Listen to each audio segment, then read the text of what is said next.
Boa noite, meus irmãos. Hoje é dia 26 de abril de 2023, quarta-feira. Estamos iniciando os trabalhos na Casa Espírita de Abel Sebastião de Almeida. Como sempre o fazemos, rogando a Deus, nosso Pai de infinito amor e misericórdia, a Jesus, nosso querido e amoroso Mestre, sublime peregrino do amor, que nos envolvam, que nos amparem, protejam os trabalhos, que nossa psicosfera esteja preparada para tudo que será realizado. Bem, então, meus irmãos, vamos agora dar prosseguimento com a leitura da página do Evangelho segundo o Espiritismo. Convido a nossa irmã Gesilda para fazer a leitura.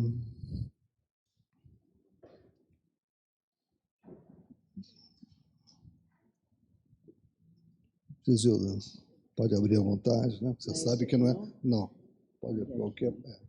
Não será, por acaso. Como a letra é pequenininha, eu vou ter que pegar meu óculos. Eu acabei fazendo uma pegadinha com a Gesilda, que ela pensou que fosse para ler o que está projetado aqui na tela e que está em letras grandes. Acabei dando um texto com letras pequenas para ela.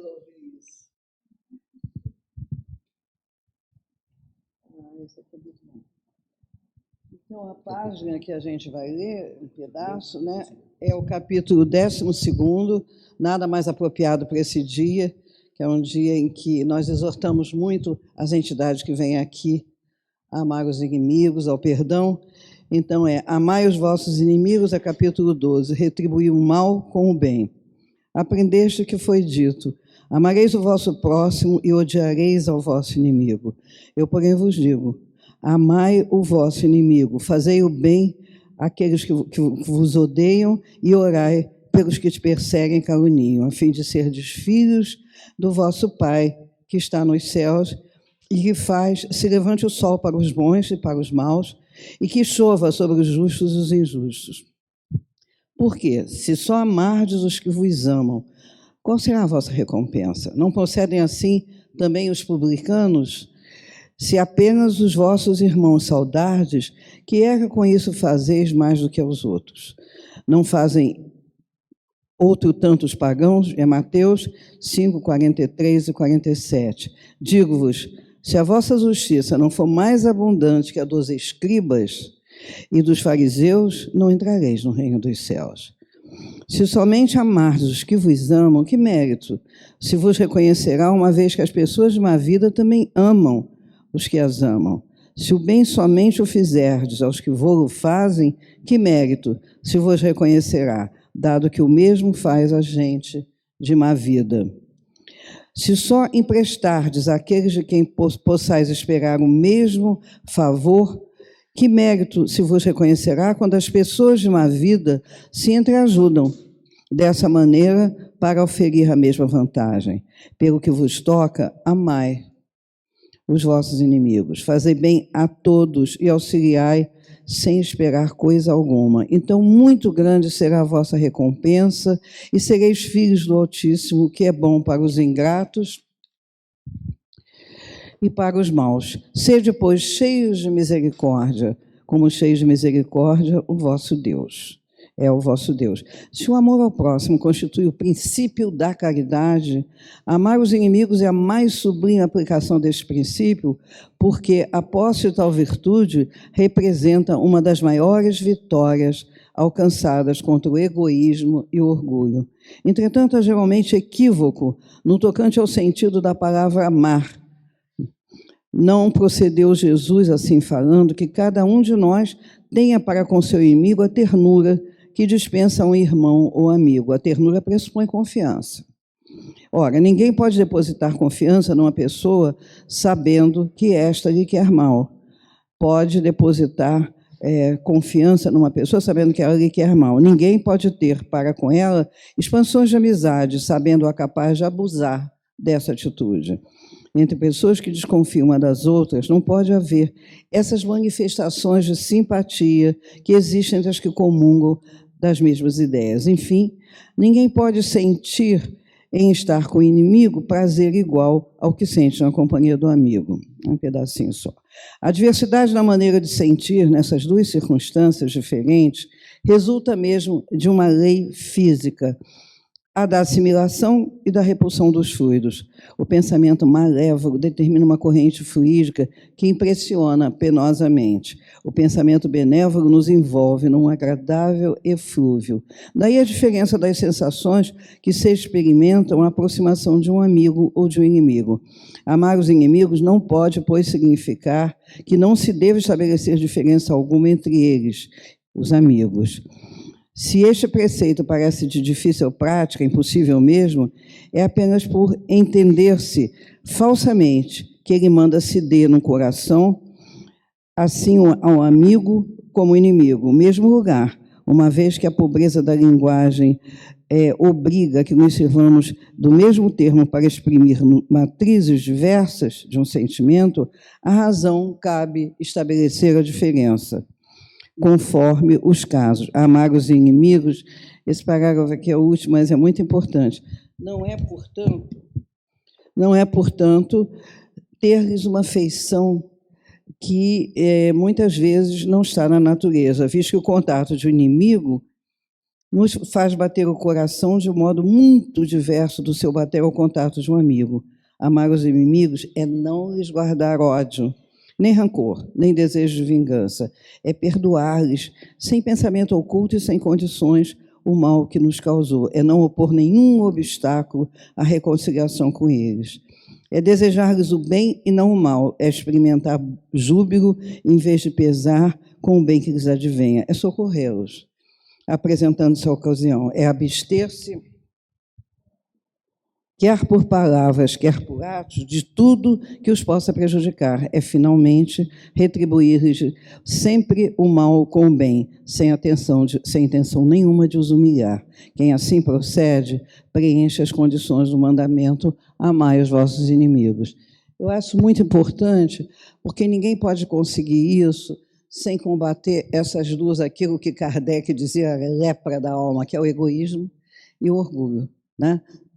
Se a gente sai dessa condição e simplesmente pode ter alguém que você não se afiniza, que já te prejudicou, mas não alimenta ódio, até porque o ódio é o pior alimento para a nossa alma, é tóxico, algo que traz uma carga malévola, mas é preciso saber ir adiante. A vida é uma longa caminhada de alternâncias, mas a gente há de reconhecer sempre um coração amigo que se afiniza conosco e as dificuldades do outro tipo simplesmente tenta tirar isso. Tenta orar no teu coração para que isso não te afete e não se regozijar com o mal que, porventura, caia a um desses nossos irmãos. Então, vamos lá. Hoje é o nosso irmão Alcir, né? Tá, boa palestra. Bem, meus irmãos, após a leitura dessa página do Evangelho, tão significativa, como disse a nossa irmã Gisilda, nós vamos ouvir o nosso irmão Alcir, da Mota Mesquita, que vai terminar o estudo, né, dele, da semana passada, e, em seguida, vamos também ter o estudo do nosso irmão Antônio Caetano. Então, Alcir, por favor, seja muito esperado. Obrigado. Boa noite. Pode jogar. Boa noite, irmãos. Que Jesus, o nosso meio amado mestre, nos ampare e sustente na noite de hoje. Nós vamos são os slides finais, vamos terminar o estudo que nós estávamos fazendo na semana passada. E só para recordar, nós estamos naquela fase em que Kardec está ressaltando, Hermínio está ressaltando. Não precisa não. Essa da frente aqui seria legal por causa da transmissão, por favor. Essas duas. E ele está ressaltando o caráter moral do médium, né? Quão importante é. E não é só importante na atividade mediúnica, mas na vida como um todo. Então, ele transcende um pouco a prática do dia a dia mediúnica e extrapola para a nossa vida como um todo, né? Então, ele diz, ele recomenda que o médium seja equilibrado e sensato. Quer isto dizer que o médium não deva trabalhar com espíritos desajustados? Claro que não. O Cristo não ensinou que são precisamente os doentes que necessitam de médico? Quer dizer, quando nós chegamos a uma sessão de desobsessão para um trabalho de dialogação, o que a gente espera é que aqueles irmãos necessitados venham a casa. Então, você tem que trabalhar com eles. Eles precisam muito de ajuda. O de que precisa o médium é ser equilibrado para poder cuidar dos desequilibrados, né? E aí teve aquela tirinha que a gente apresentou nos slides anteriores, né?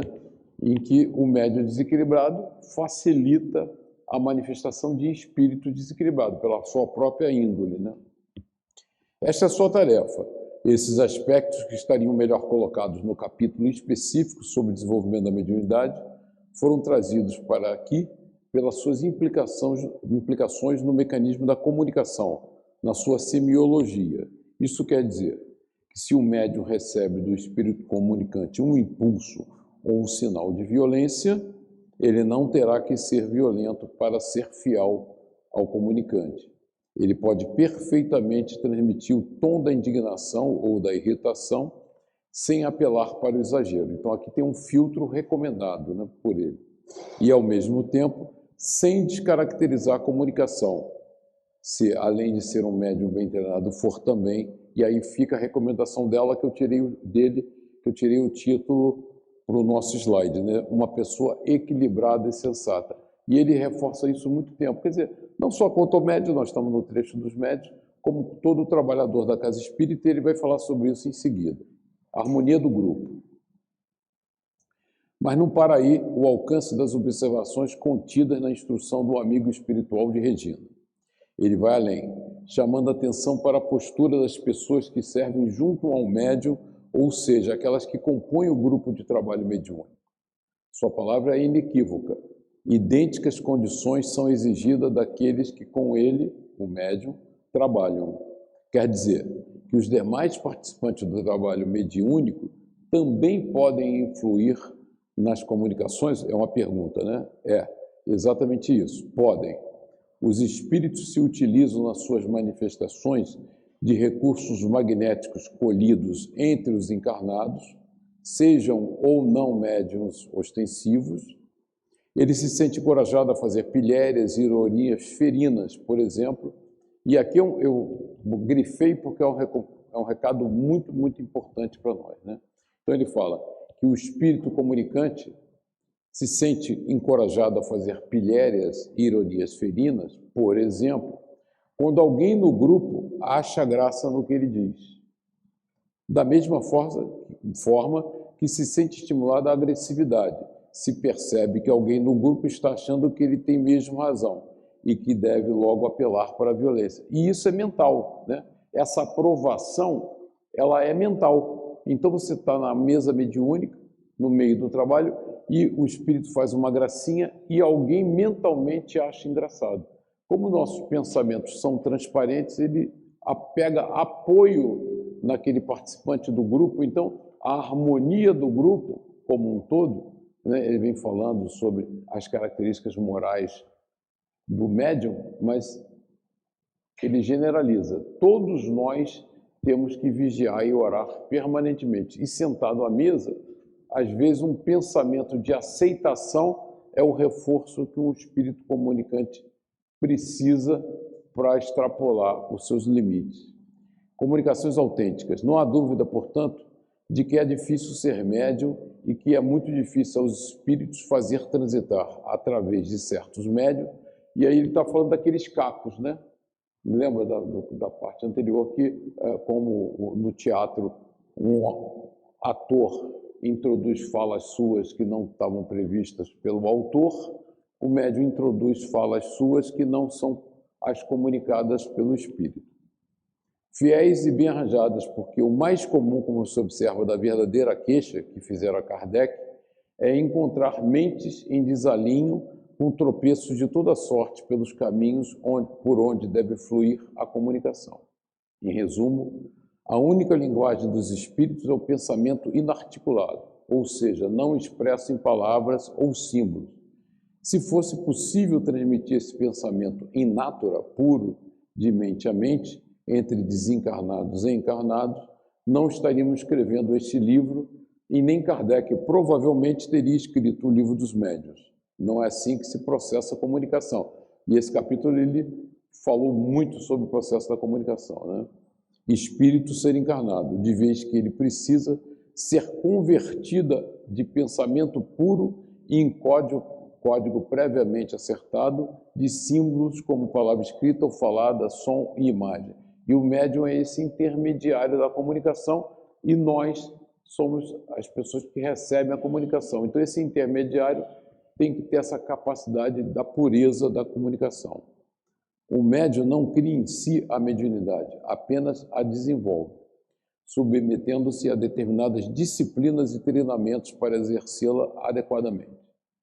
Mais positivamente, ele deve e precisa ajustar-se como pessoa humana. E aí vem a recomendação geral, né, de vida, quer dizer, para todos nós, é a nossa busca na doutrina, né? Mas positivamente ele deve e precisa ajustar-se como pessoa humana, para que, em lugar de obstruir o fluxo da comunicação, ele o facilite. Para isso, deve convencer-se de que é apenas um canal. Diga. Eu vim aqui para encerrar agora, porque o André falou, tu deixou o Vitor ficar reado, está chufrado. Está chovendo? Então, eu vou pedir um favor. Eu vou pedir um favor a você. Pede ele para fechar para mim, por favor. Obrigado. Pessoa humana, que em lugar de obstruir o fluxo da comunicação, ele o facilite. Para isso, deve convencer-se que é apenas um canal. Então, ele reforça, tem umas teclas que ele bate. O médium é o intermediário, é um canal, um veículo da comunicação, não o autor ou o coautor da mensagem. Voltemos por um momento mais. A definição proposta por Kardec, médium do latim, ele já repetiu isso 300 vezes, né? Pessoa que pode servir de intermediária entre os espíritos e os homens. Atenção, porém, para o termo que rege a definição. Pode servir.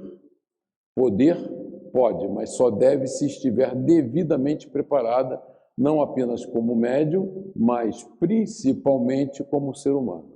E ele enfatiza essa nossa postura global para que nós efetivamente sejamos instrumentos dessa intermediação entre os dois mundos, né?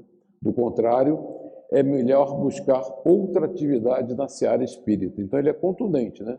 Se você não consegue fazer isso, o melhor é buscar outra atividade na seara espírita. Será melhor e menos comprometedor do que aviltar ou deformar um dos aspectos mais delicados e críticos de toda a fenomenologia, ou seja, da comunicação, né?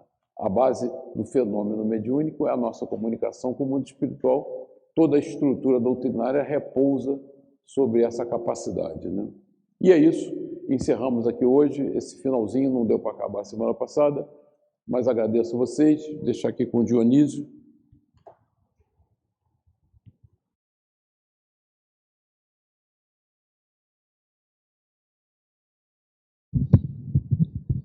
Meus irmãos, nós já logo veremos a apresentação aqui do nosso irmão Antônio. Enquanto isso, eu gostaria de lembrar a todos sobre essa importância do filtro que o médium deve exercer, né? O cuidado que o médium deve ter ao receber a mensagem, a receber o pensamento, né, do plano espiritual. Ele deve saber muito bem perceber o que deve ou não deixar passar, né? Então, meus irmãos, agora já estamos com a projeção do nosso irmão Antônio. Vamos prestar, então, a máxima atenção.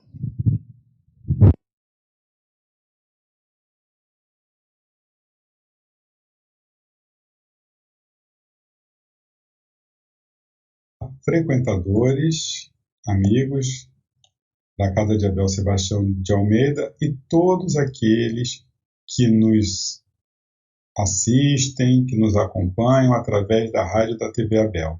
Dando continuidade ao estudo do livro Diversidade dos Carismas, de Hermínio C. Miranda, hoje nós vamos estudar aí o capítulo 16, item 12, Guias e Controles, Relacionamento com os Médiuns. O leitor que se dedicar ao estudo da mediunidade em textos de língua inglesa encontrará constantes referências ao control, né, controle do médium. Nosso primeiro impulso seria o de traduzir essa palavra com a expressão guia espiritual ou espírito familiar, originariamente adotada por Kardec. Há, contudo, matizações que precisamos distinguir a fim de penetrar mais na intimidade do assunto. Embora a palavra control seja, na opinião de Nando Fodor, equivalente a guia espiritual, acho que esta expressão pode ter conotações bastante diferentes, dado que nem sempre o guia de um médium é uma presença dia a dia de sua atividade, como costumam ser os controles entre os ingleses e americanos, por exemplo. Em verdade, a figura do controle me parece mais atuante, ou melhor, mais ostensiva, na prática britânica e americana do que entre nós, mas não muito bem caracterizada, de vez que o termo é usado para referir-se a qualquer outro espírito que se manifeste diretamente pelo sensitivo sem intermediação do guia. Então, eles também usam esse termo control para qualquer outro espírito que não seja somente o guia espiritual daquele médium. Entendem eles como controle o espírito que supervisiona o trabalho mediúnico de seu pupilo, não à distância, como um guia formal incumbido apenas da orientação do médium de suas tarefas, mas como participante. Então, para eles, é participante, né? O espírito que é participante. Por exemplo, o mentor, né, do Chico Xavier é o Emmanuel, né? Mas o Chico Xavier, por exemplo, psicografava do André Luiz, por exemplo. O André Luiz não é o mentor espiritual, né? Não seria o controle, né, do Chico, que é o Emmanuel. Mas, para os americanos, para os britânicos, quem está ali naquele momento seria o control, né? É o termo que eles utilizam. É o controle que opera prioritariamente as faculdades de seu médium, instrução em mensagens próprias ou de terceiros não incorporados. Mantém a boa ordem dos trabalhos e bloqueia interferências indesejáveis ou inoportunas, embora possa eventualmente ceder sua vez a um outro espírito a seu critério exclusivo e pessoal. Em vista da sua familiaridade com o sensitivo, apoiada usualmente em fortes e antigas vinculações pessoais, o controle adquire considerável proficiência na manipulação das faculdades mediúnicas que, de hábito, ele próprio ajudou a desenvolver. A ampla literatura a respeito nos mostra o modus operandi de inúmeros controles que demonstram, pela súbita e oportuna interferência no fluxo de certas comunicações, a sua atenta vigilância sobre o processo de manifestação de outro espírito, quando for o caso. Não são muitos, contudo, os espíritos que obtêm permissão para se utilizar diretamente do médium, ou conseguem fazê-lo, ainda que autorizados pelo controle. O que mais comumente observamos é o trabalho do comunicante em transmitir seus pensamentos ao controle para que este, mais familiarizado com o médium, consiga adequá-lo às faculdades e características deste. É preciso haver, não é, a sintonia, precisa haver afinidade, né? Então, no caso, né, o mentor espiritual ali, ele vai escutar o que aquele espírito tem a dizer e vai transmitir ele mesmo. Creio poder citar como exemplo dessa intermediação entre nós o trabalho de Emmanuel, ao trazer espíritos recém-desencarnados, especialmente jovens, em acidentes traumáticos, para que transmitam pela psicografia de Chico Xavier mensagens coerentes, bem ordenadas e ricas em indicações identificadoras, como nomes próprios, locais e circunstâncias que somente os familiares têm condições para conferir. Segundo informação de Ranieri, Emmanuel interferiu de maneira enérgica e decisiva certa vez quando tomava um rumo indesejável trabalhos de materializava o nosso Chico. Então, o Emmanuel, ele interferiu, né, porque o trabalho de materialização realmente ele causa assim, né, uma curiosidade, não é, de muitas pessoas. E não era o Chico, ele estava sendo consumido por esse trabalho e que realmente não era a missão, né? E estava prejudicando a missão maior do Chico, que era justamente trabalhar, né, na divulgação através da psicografia, para que chegasse, né, a mais pessoas. E ali naquele trabalho ele consumia muito Chico, e o Emmanuel, né, ele foi enérgico, ele mandou parar com aquilo. Aqui, né, nessa ilustração nós temos aí, né, por exemplo, o Chico, né, ele psicografando, e ali o Emmanuel, né, como mentor dele, e ali outros espíritos que estavam querendo transmitir alguma informação. O Emmanuel estava ali supervisionando, né, esse trabalho, né, para o Chico, né, porque aqueles espíritos que estavam chegando ali nem sempre tinham as condições necessárias, né, para poder transmitir. O problema não era o Chico, o problema eram esses espíritos que ainda não estavam muito lá bem ambientados. Enfim, tem que haver uma sintonia entre o médium e o espírito comunicante para que o processo possa ocorrer.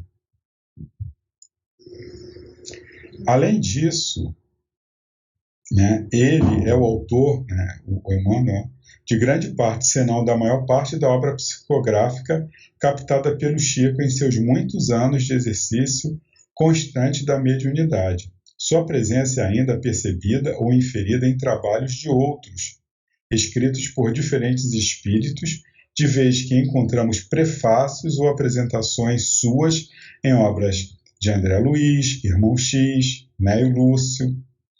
Cria-se dessa forma um relacionamento pessoal proveitoso ao médium, responsável e honestamente dedicado à sua tarefa. Ele aprende a confiar no amigo espiritual, de quem se habitua a receber apoio seguro e eficaz, que, no entanto, respeita seu livre-arbítrio. Os guias ou controles, quando também responsáveis e bem preparados para o trabalho a que se propõe, não costumam interferir em questões pessoais, a não ser em casos extremos e com apoio em só. Tem uma historinha engraçada do Chico, que do lance da loteria, de fazer uma fezinha, e ele tinha um prêmio, né, que estava todo mundo comentando, e o Chico estava com vontade de jogar, porque ele pensou, se ele ganhasse, ele poderia ajudar, né, outras pessoas. Ele foi e perguntou para Emmanuel o que ele achava disso. Emmanuel falou para ele, se você quiser gastar o seu dinheiro, vá em frente. Então, quer dizer, ele não falou para o Chico não fazer, né? Eles não podem. O Emmanuel, ele tinha umas tiradas assim com o Chico, assim, muito engraçadas, né? Eram umas bronquinhas que ele dava no Chico, no caso do avião também, né? Que o Chico achava que o avião ia cair, o Emmanuel fala para ele se compor, para morrer com... Qual foi o termo que ele usou? Morrer com dignidade. Ele falou que queria saber como é que é isso, né? E continuou a gritar. Mas, enfim... É hábito deles deixar que a decisão final fique a critério de seus pupilos, aos quais, via de regra, transmite opiniões e sugestões, mas não comandos ou imposições, né? Então, essa história de um mentor espiritual vir com imposição, o médium tem que abrir o olho, né? Se o relacionamento atinge estas últimas características, alguma coisa não está bem nele. Ou o médium começa a transviar-se, ou o guia não corresponde à condição que deseja aparentar. Então, mentor espiritual evoluído, ele é bem discreto, ele não interfere, né? Ele deixa o médium ali usar do livre-arbítrio, aconselha, evidentemente, né? Se o médium não quiser lhe dar ouvidos, ele se afasta, né? É isso que ocorre. Então, guia, não é? Que quer realmente controlar, quer editar e comandar a sua vida, deve-se abrir o olho, né? De modo geral, contudo, a tarefa dos guias espirituais ou controles juntos dos médiuns é exercida por espíritos de elevado status evolutivo, competentes e firmes naquilo que fazem. Como esse trabalho é considerado de natureza missionária, no mundo espiritual, claro que a vinculação guia-médium é fortuita e sim programada antecipadamente em todas as suas minúcias.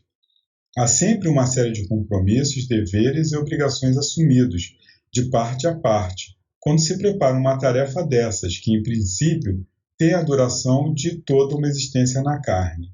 Não é fácil depreender-se quão desafiador é para o médium, uma vez chegado o momento de dar início à sua parte da tarefa, começar a refugá-la, seja por comodismo, egoísmo, indiferença, irresponsabilidade ou qualquer dificuldade de natureza meramente humana. É claro que seu livre-arbítrio será respeitado e nunca será arrastado à força para o exercício da tarefa combinada e para a qual seu guia está pronto e disposto a colaborar. Em casos assim, não apenas está ele assumindo grave responsabilidade, não pelo que fez, mas pelo que deixou de fazer, como também porque, sem a amorosa cobertura de seu orientador espiritual, ficará à mercê de espíritos desajustados que o induzirão a mais fundo mergulho em seus equívocos pessoais, em lugar de ajudá-lo a galgar um degrau ou dois nos inúmeros patamares da bíblica escada de Jacó. Então é livre-arbítrio, né? Tem uma missão, essa missão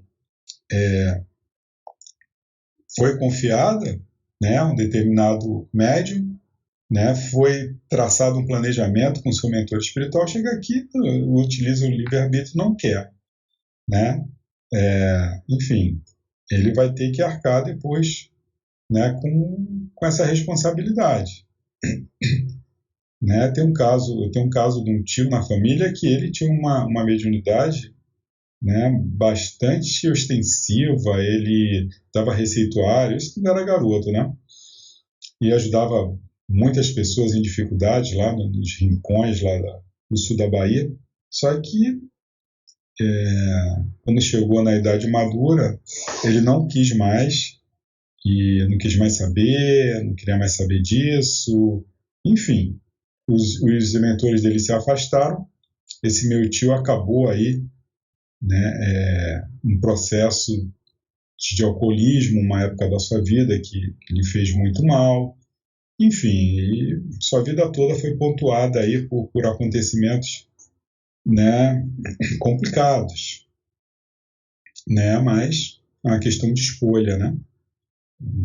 Você tem dois caminhos, amor à dor. Infelizmente ele escolheu o caminho da dor, né? Mas com certeza aprendeu uma dura lição. Continuando, há que considerar ainda, no reverso da medalha, aquele que, não estando devidamente preparado ou programado para um trabalho mediúnico de fôlego, insiste em exercer faculdades insuficientes ou inadequadas, bem como diferentes daquelas em que foi treinado. Mesmo o Dr. Fodor, que se coloca na postura de cientista e pesquisador e não de espírita, observa que é certo que as qualidades morais do médium exercem importante papel. Se a mente e os objetivos do médium são puros, se ele ora pedindo ajuda ou se solicita aos seus bons amigos espirituais que o orientem, parece que a solicitação é atendida. Então, veja bem, um pesquisador não espírita, ele constatou isso. Acha, contudo, o Dr. Fodor, que nem sempre são do melhor gabarito os que se propõem servir como guias ou controles, e parece até que eles disputam a oportunidade de fazê-lo. De minha parte, entendo a situação de outra ótica. Então, essa é a ótica do Hermínio. A disputa pode ocorrer, e ocorre até com significativa frequência, não, porém, entre guias que estejam a disputar um cargo ou encargos entre espíritos cujas intenções são, no mínimo, discutíveis em agressivos assédio ao sensitivo.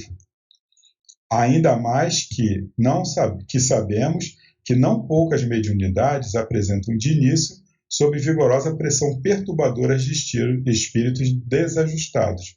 Muitos são os médios que pagaram elevado pedágio obsessivo antes de alcançarem condições satisfatórias para o eficiente e equilibrado de suas faculdades. Então, é muito, né, nós vemos isso com Divaldo, né, foi obsediado durante algum tempo. Então, o próprio Chico Xavier, que ficavam espíritos ali também o provocando, né, tinha aquela história também que ele ficava, que o padre mandava ele rezar não sei quantos Pai Nosso, não sei quantos Ave Maria, e o espírito ficava lá fazendo ele perder a conta. Então, isso é comum, né? Isso é um fenômeno natural, né? Desde que somos todos antenas, nós vamos aí estar atraindo e sujeito a essas inteligências que estão ali. Enfim, é como uma vida normal, né? Você atrai, enfim, você está vivendo aqui, você vai ter que se relacionar com pessoas de diversos matizes. Agora cabe a você decidir quem que você quer e quem que você não quer ao seu lado, né? É uma questão também de livre-arbítrio, de escolha. Agora, o assédio existe, né? Enfim, e isso aí faz parte. Em algumas frases, o Dr. Fodor traça um sumário perfil dos controles, dizendo que, por muito experientes que sejam, guardam certas limitações e às vezes precisam consultar outros companheiros, a fim de responder às questões mais complexas ou fora do alcance de seus conhecimentos. Isto é verdadeiro. Como escreveu Kardec, os espíritos não são mais do que seres humanos desencarnados. Por isso não se convertem em sábios ou santos no momento seguinte ao da morte do corpo físico, ou seja, não, eu desencarno, não vou virar um espírito de luz, né? Nós continuamos conforme, né, as nossas conquistas, né? Nós continuamos iguais, né? O fato de desencarnar que vai produzir um efeito mágico e eu vou me transformar no espírito de luz.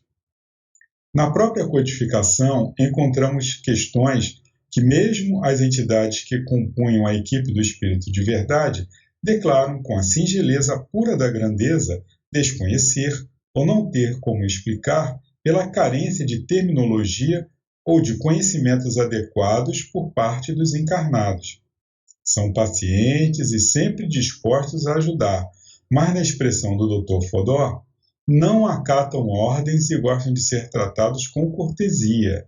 Criam, usualmente, uma atmosfera de religioso respeito, mas nem todos se apresentam como pessoas de santa disposição.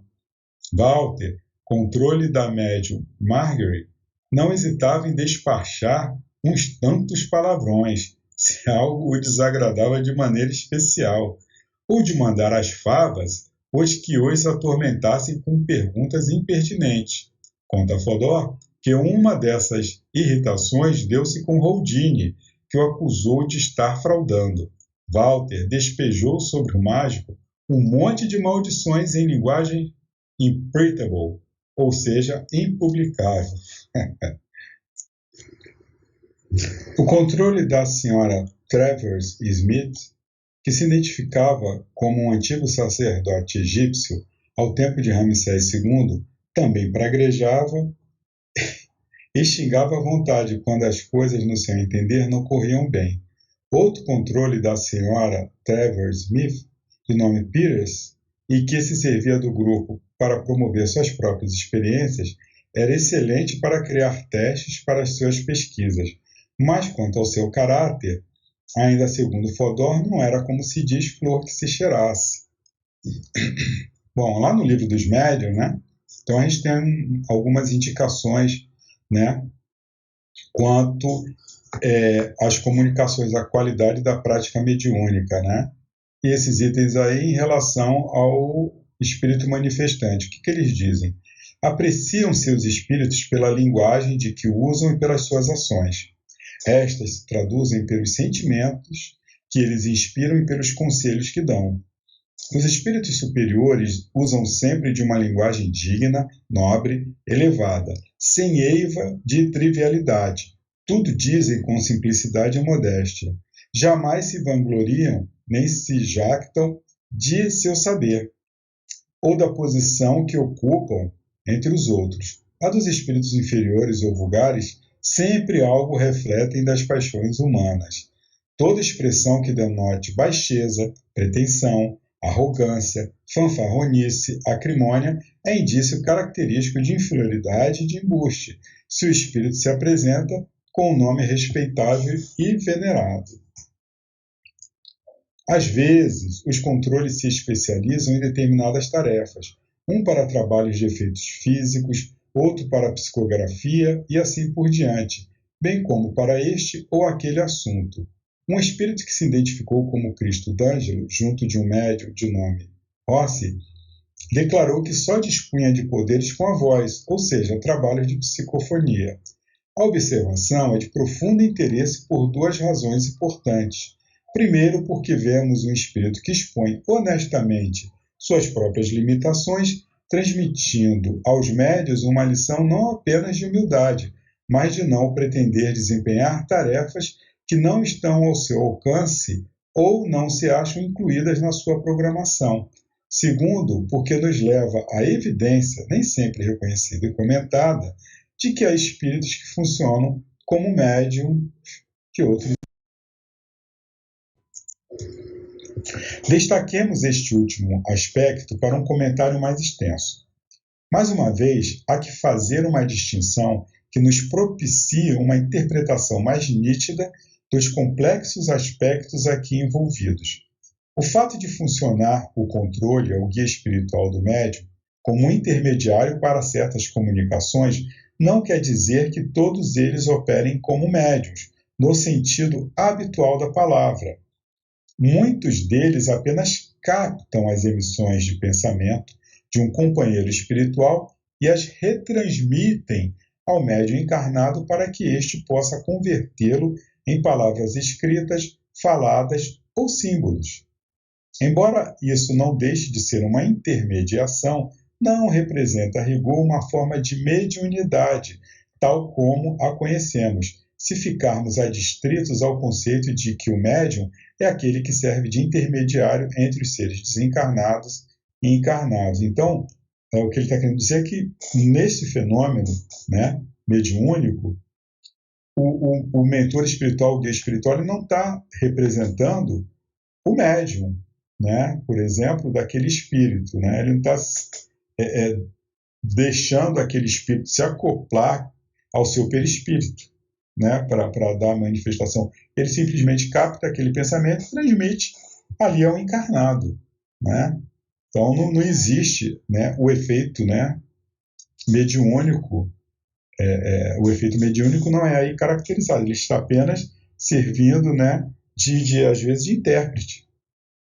Há, contudo, exemplos bem caracterizados de espíritos que não apenas descrevem o que estão captando de outros espíritos, mas funcionam mesmo como médiuns de tais companheiros, servindo de ponte psíquica àquele que não tem condições de se utilizar de um médium encarnado a fim de alcançar, com seu recado, outros seres encarnados. Não é este, creio eu, o caso de Emmanuel, que parece criar condições para que o próprio espírito transmita o seu pensamento ao Chico em vez de utilizar-se de Emmanuel como médium.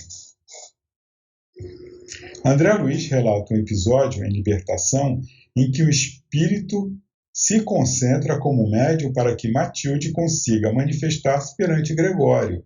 Mais de uma vez, nos anos de prática de trabalhos mediúnicos, tive a oportunidade de presenciar fenômenos semelhantes. Numa de tais ocasiões, o espírito manifestante produziu um convincente fenômeno de xenoglosia.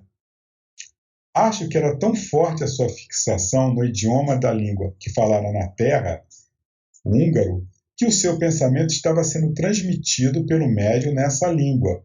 Devo acrescentar que o médium nada conhecia de húngaro na sua presente existência, embora tenha sido húngaro na vida imediatamente anterior. Então, o médium, ok, nessa existência ele não falava húngaro, mas ele tinha, né, a matriz dessa língua lá e estava saindo, né, de alguma maneira ele estava conseguindo captar esse pensamento lá do espírito manifestante em húngaro e falando em húngaro também, porque ele tinha essa matriz.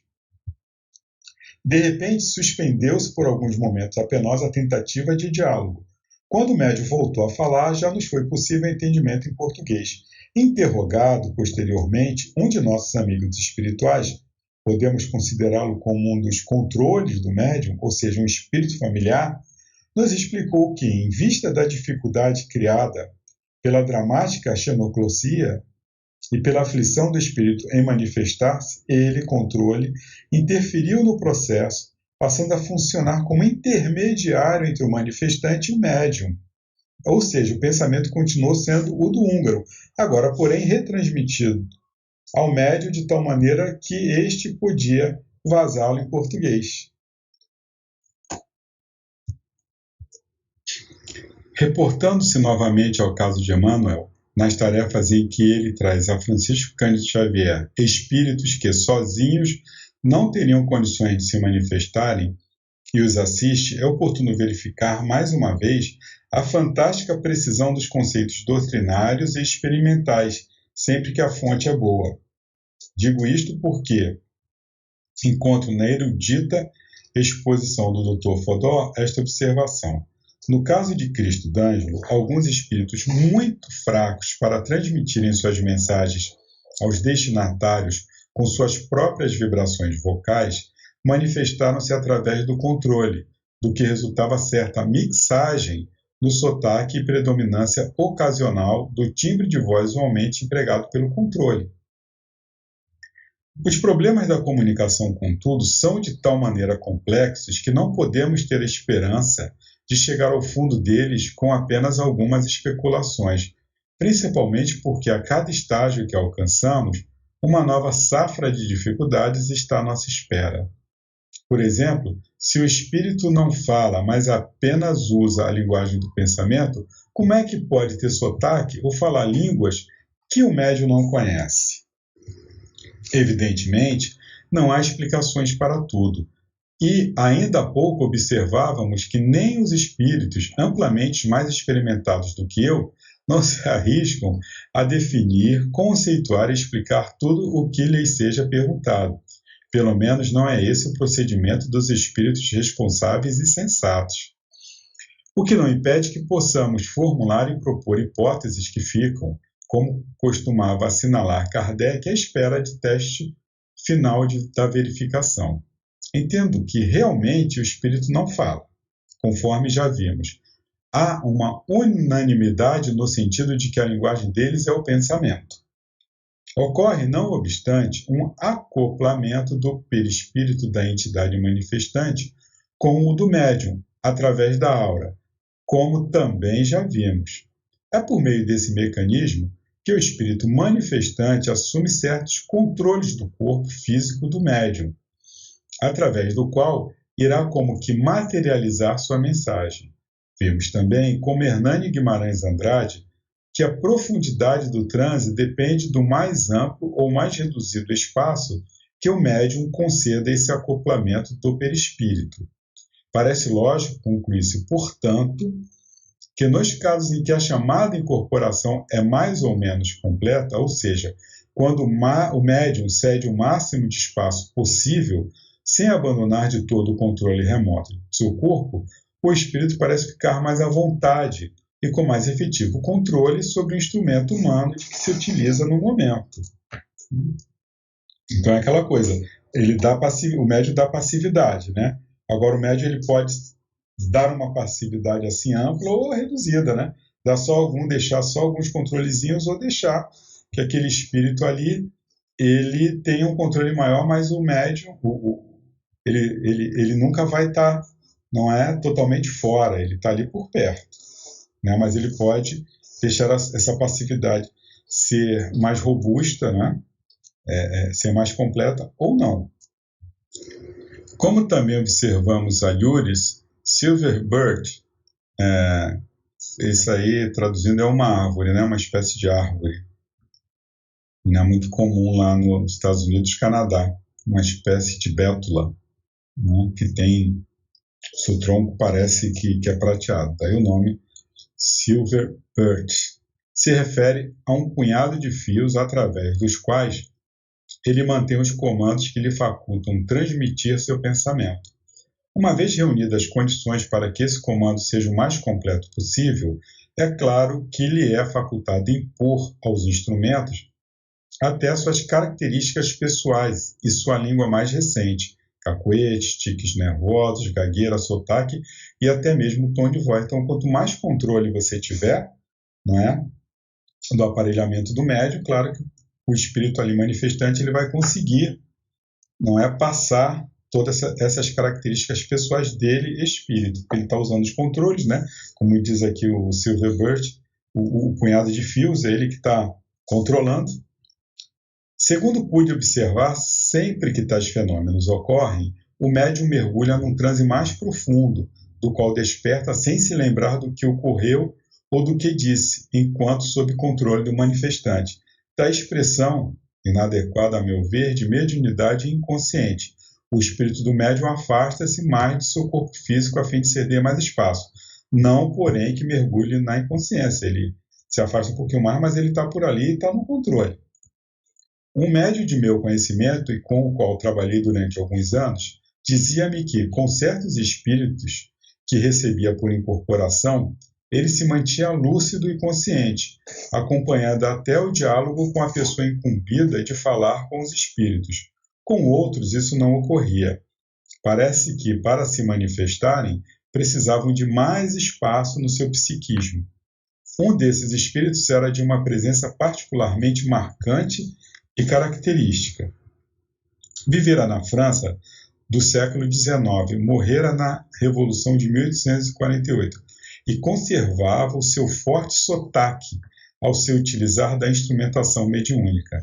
Era fácil para nós identificar sua aproximação, porque, momentos antes de começar sua manifestação, o médium parecia regurgitar certa quantidade de ectoplasma, como se estivesse, e isto é a opinião do próprio médium, a elaborar uma espécie de garganta fluídica, através da qual pudesse o espírito expressar-se.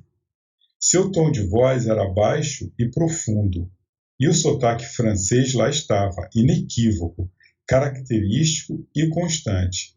E como reclamava, com a ternura de um irmão amoroso, do aparelho fonador do médium, que ele dizia assemelhar-se a uma chaminé semi-obstruída pela picumã, pela fuligem, né, dos muitos cigarros fumados ao longo de muitos anos. Então, você vê, ele tinha tanta dificuldade de falar pelo aparelho fonador do médium, que ele tinha que fabricar aí, não é, com ectoplasma, um aparelho fonador para que ele pudesse falar, porque o do médium estava cheio de picumã, né, conforme ele se expressou ali, né, que seria do cigarro, né, que aquele médium devia ser um fumante inveterado. Parece que assim como certos espíritos atuam diretamente sobre os centros nervosos da visão, de encéfalo ou da audição, cóclea, uns tantos outros devem atuar diretamente sobre os centros nervosos da fala ou da motricidade. Basicamente, o processo é um só. A força mesmo do pensamento que expede comandos mentais aos diversos centros, como se o corpo que ele está sendo emprestado pelo médium fosse seu próprio, tal como ensina Kardec. Isto explica ainda por que é possível a um só médium, como tem sido observado, receber simultaneamente 2 ou 3 espíritos. Um deles escrever com a mão direita, outro utilizando-se da esquerda, enquanto um terceiro fala por psicofonia. É porque os controles são separados, então cada espírito está usando ali um controle. Eles estão usando os controles do médium, né, simultaneamente. A digressão, contudo, está nos levando longe demais, e ainda temos a dizer acerca dos controles guias ou espíritos familiares. Podemos observar que os guias ou controles costumam atuar também em grupos, contando com a colaboração de companheiros desencarnados de nível semelhante ao seu, ou se colocam como auxiliares mais modestos, embora não se perceba nenhum ranço de comando e hierarquia nesse relacionamento. E nada, absolutamente, de autoritarismo, ainda que haja nítida definição de autoridade, após uma autoridade que não se impõe, mas é reconhecida sem constrangimento e acatada com respeito. Em algumas raras oportunidades, podem até ocorrer incidentes devidos a algum equívoco da parte dos espíritos participantes da reunião, ou mais comumente por causa de problemas suscitados entre os próprios encarnados. Conta o Dr. Fodor que numa sessão em que Staton Moses funcionava como médium, houve um descontrole qualquer, e em vez de se produzirem focos luminosos, como estava programado, o cômodo ficou literalmente cheio de uma fumaça fosforescente que deixou o médium apavorado, julgando-se em chamas. Em outra ocasião, em vez do perfume prometido, algo saiu errado com os preparativos, de tal sorte que o ambiente ficou insuportável por causa do mau cheiro que expulsou todo mundo da sala, né? Eu nunca participei de nenhuma reunião de materialização, mas, enfim, na literatura e obtendo informes de pessoas que já participaram, que é imprescindível, né, que as pessoas que estejam ali naquela sessão de materialização, mesmo como espectadoras, elas mantenham um padrão, não é elevado. Então, provavelmente, o que aconteceu aí é que tinha algum elo aí nessa corrente aí que não funcionou direito e ocasionou aí esses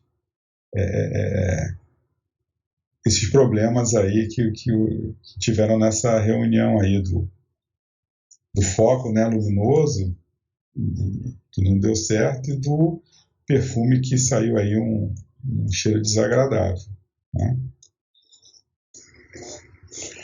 Os controles ou guias espirituais raramente se identificam com algum nome conhecido do passado. Optam pelo anonimato e preferem ser avaliados pelo trabalho que realizam, pelas ideias que transmitem, pelos ensinamentos que ministram. Costumam ser simples, tranquilos, profundamente humanos e compreensivos, enérgicos, quando necessário, mas nunca são autoritários. Parecem às vezes um tanto frios e distantes, indiferentes e até insensíveis ao observador desatento. É preciso, no entanto, compreender que a visão que tem dos problemas humanos é inteiramente diversa da que costumamos ter aqui. Por que razão iriam se afligir ante a dor maior de um amigo encarnado, se sabem que é precisamente aquele o amargo remédio prescrito pela lei divina para corrigir uma grave disfunção espiritual do passado? Então, eles não podem interferir, eles sabem que é para o nosso bem, né? Então, eles podem dar apoio, mas jamais interferir.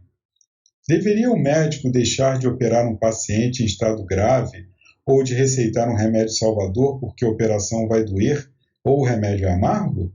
Os amigos espirituais que se responsabilizaram pela tarefa de nos orientar partilham conosco o sofrimento que experimentamos, procuram amenizar as dores físicas e morais com a sua presença ou com uma palavra de consolo e estímulo, mas ainda que possam, não interferem para remover as dificuldades que ali foram postas precisamente pelo valor educativo que representam para o espírito em tarefas retificadoras. Sabem eles que nenhum sofrimento é gratuito. Não é, pois, indiferença ou insensibilidade, mas precisamente porque nos amam e estão ali para nos dar o apoio de que necessitamos, o que jamais inclui o ato de carregar para nós a cruz que nos cabe. Bem, meus irmãos, acabamos de ouvir parte do estudo do irmão Antônio Caetano, que continuará na próxima semana, onde também terá o início de um outro companheiro que fará o estudo.